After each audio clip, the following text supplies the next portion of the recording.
Dawson Rider Wiki. Hey YouTube, Dawson Rider here with a very special video, or at least special video, a video I've been planning on doing for a while.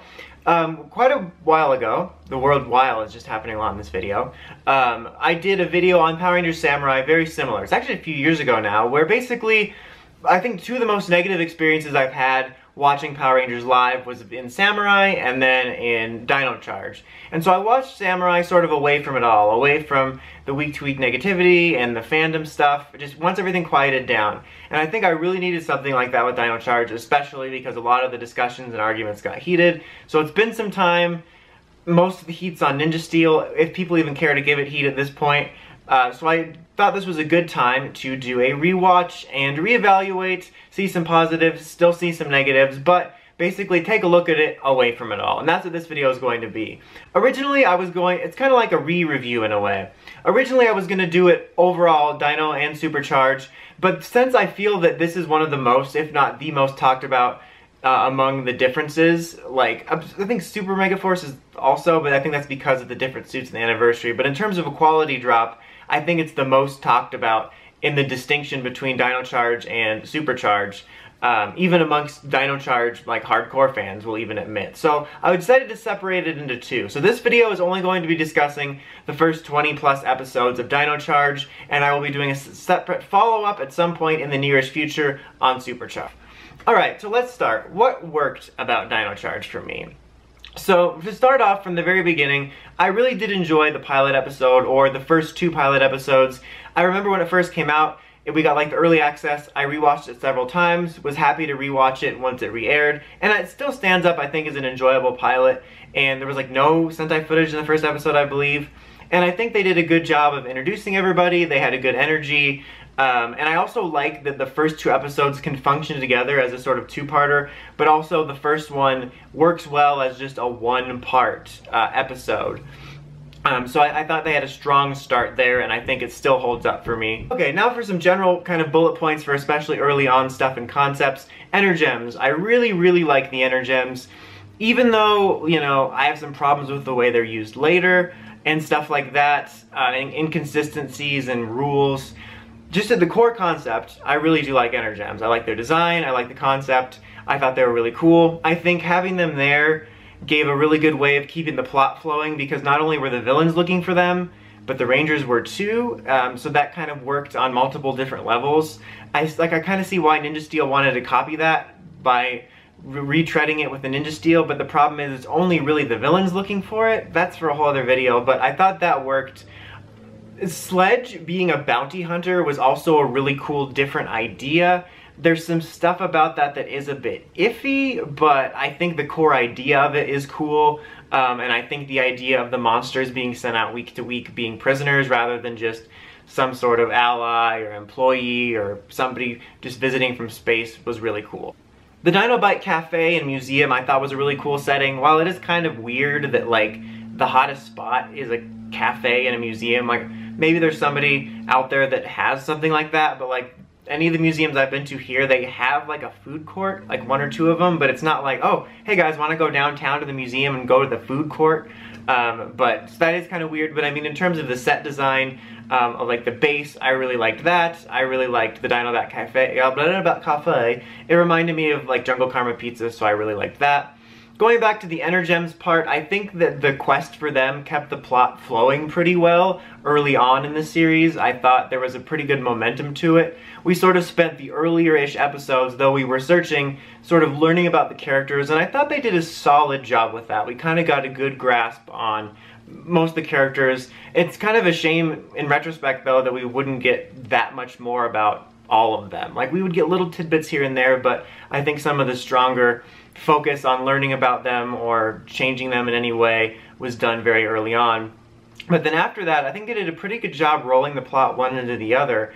It kind of started with Shelby getting the Untitled Charger, which they call like the ankle charger, which led them to be like, oh, we can create chargers, let's look for the Terra Charger, and then that led to the plot with Fury, which led to the Gold Ranger, which was tied into the Graphite Ranger stuff, which I thought was really cool. I liked the way they tied that whole Xandar stuff with Philip and the Gold Ranger and the Graphite Ranger together. I thought that was really neat.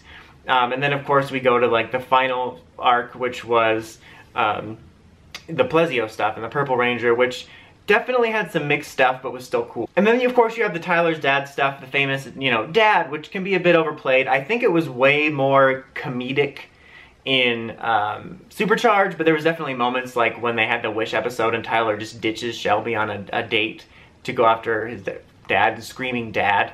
But I did kind of like how there was an almost red herring situation with Fury and the Gold Ranger. Because like for those of us that watch Kyoryuger or are familiar with it in any way, we kind of knew the way it was going, but I was kind of curious if there was anybody that either doesn't know about Sentai or the fandom or just doesn't care to follow the Sentai plots, if anybody thought that Gold was going to be his dad, because I think they kind of set it up with a couple different options, almost kind of a Zeo Gold-esque identity thing. So I thought that was kind of neat. Whether or not you fell for it or thought it might change, there's part of me still that thinks that they should have swerved and made him Gold his dad instead of just doing kind of their own version of Courier Gold.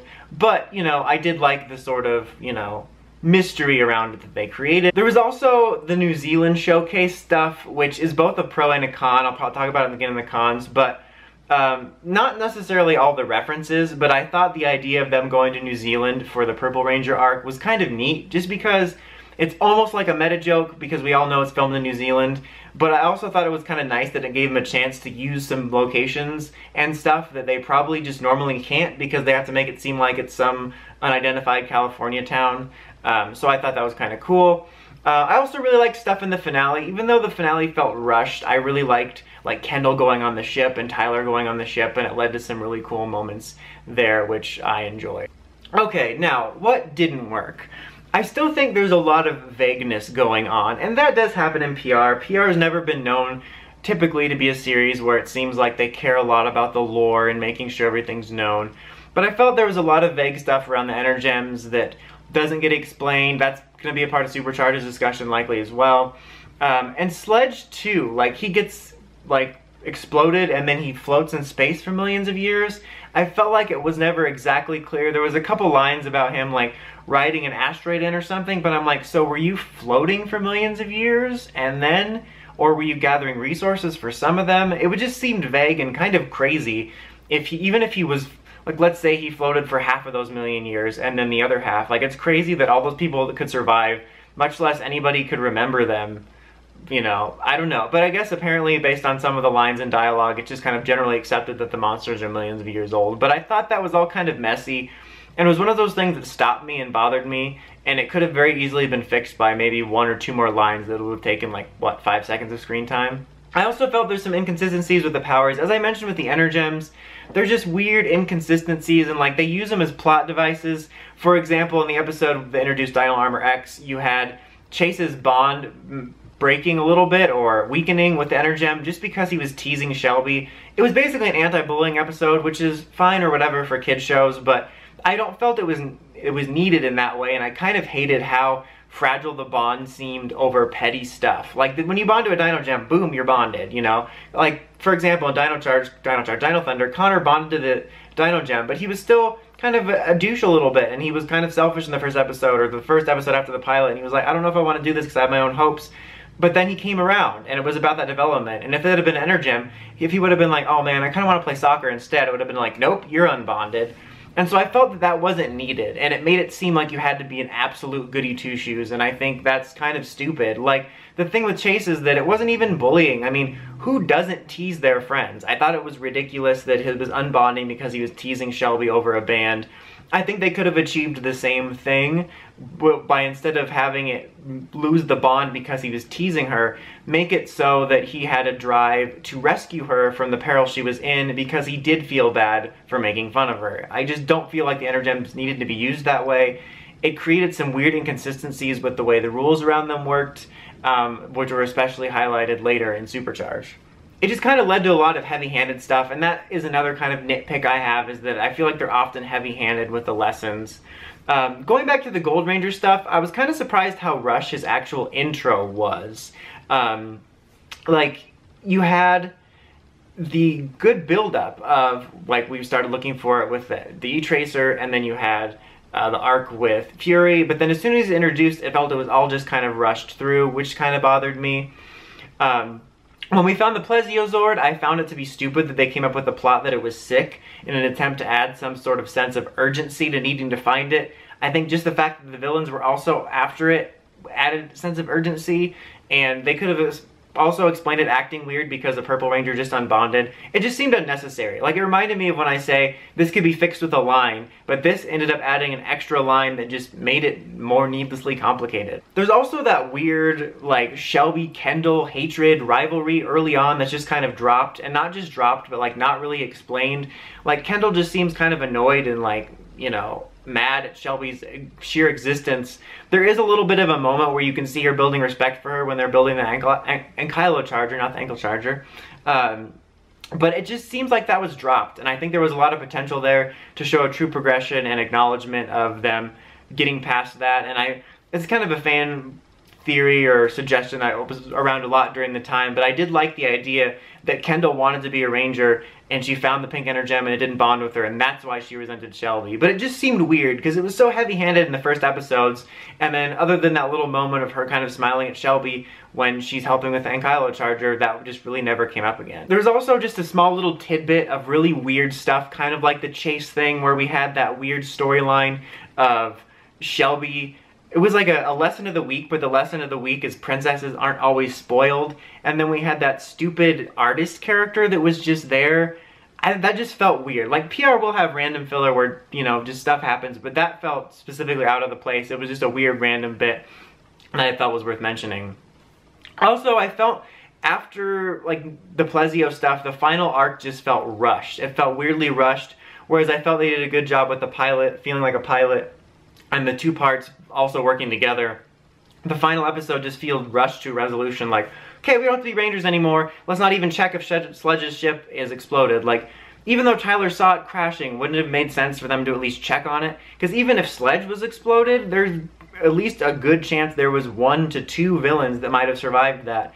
It would have just been a good idea to check on it, and it just seemed a rushed resolution. Okay, now let's get on to characters real quick. Tyler, I've given Tyler a lot of, you know, trouble over these last few years because he can be kind of annoying. In this watch, he wasn't so bad in Dino Charge. He could be kind of fun with his energy. He had a couple good, funny lines, like I liked the shovel bits.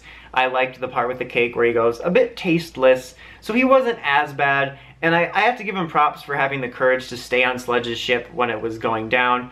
But that being said, he still could be a bit over the top. And this really is no fault of his own, it's kind of mean, but his voice sounds like that generic PR toy voice we get, and so he could just be kind of annoying. The dad stuff actually wasn't as bad in Dino Charge proper, but it still was a little bit over the top, I felt. Shelby was kind of a little bit of a mixed bag. I did kind of like that early on she was almost one of the POV characters, but then that kind of dropped off. But I had a combination of like really liking her and like kind of her drive and her ideas and some of her snark, and she had some good lines too, but she also could often come off as entitled and a little bit whiny sometimes, so it was a bit of a mixed bag, but I mostly did like her, but she definitely had a little bit more annoying moments than I had remembered from the very first time I watched it. Alright, then you have Kota, who is a lot of people's fan favorite, and I have to admit, Kota's hard to dislike, especially in this season. He is really enjoyable to watch, and I think he does a good job of being kind of the heart of the group and sells the sort of bond between them because the group is his family. So I thought they did a good job at that. And like, I liked his focus episode that sort of gave you an insight into his character. It's just kind of a shame we never really got a ton more about that. And also, the caveman bit, I get it. And I think that it can be funny, but I think they overdo it sometimes. More so with the dialogue. That's kind of a problem in general. Spotty dialogue. Just in the whole series, but like with the fight dialogue, there's some really cheesy lines, which is what PR is known for, but in the Neo-Saban era, it seems extra. And I feel like the caveman stuff was a bit too much. And he obviously learned to call himself a caveman from them, because I'm pretty sure cavemen did not call themselves cavemen.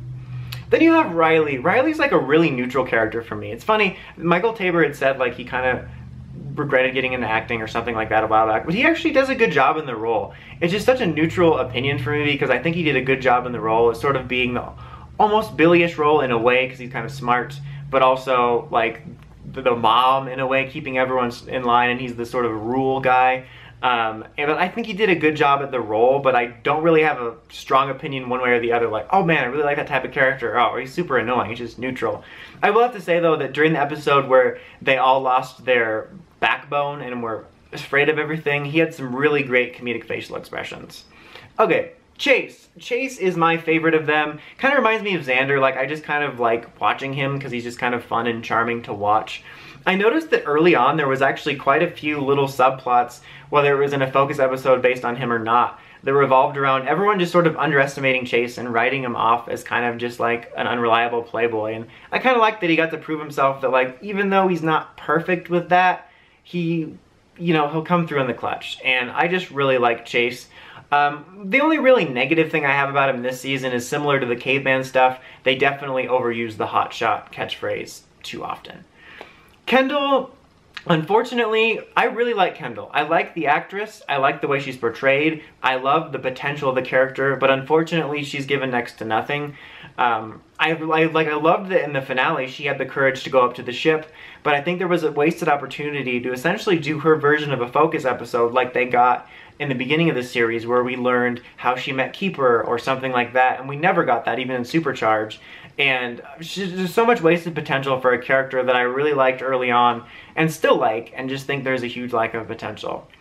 Then you have Ivan, who I wasn't a huge fan of the first run through, but I actually really enjoyed him this time. I found him to actually be pretty amusing. These were bits that I liked even when I didn't like him, but I really enjoyed the Tismorphin time, the famed duck mouth. I just found it to be more enjoyable in this run through for whatever reason. And I actually liked the Knights of Amber Beach thing. I guess I was too cynical to enjoy it before, but I liked it this time. I thought it was amusing. My negatives with him is that it was a bit rushed after his intro, and I wish he would have gotten a little bit more to him, like a more solid focus on him in a way. I mean, he did get focused for his intro, but it just felt like it was just so matter of fact, and he was just shuffled in and became comedic relief, and I wish we would have gotten a little bit more about him. Philip is actually my probably overall favorite. Chase is my favorite of the core 5, but Philip is my overall favorite. He's actually not in it a ton. I feel like I remembered him being in Dino Charge more, but I really like the actor's performance, and I like the concept of the character. The way they tied all that with the Gold Ranger stuff, I thought it was kind of neat, but also I just really liked the idea of him wanting to help out and using his resources to find this Energem.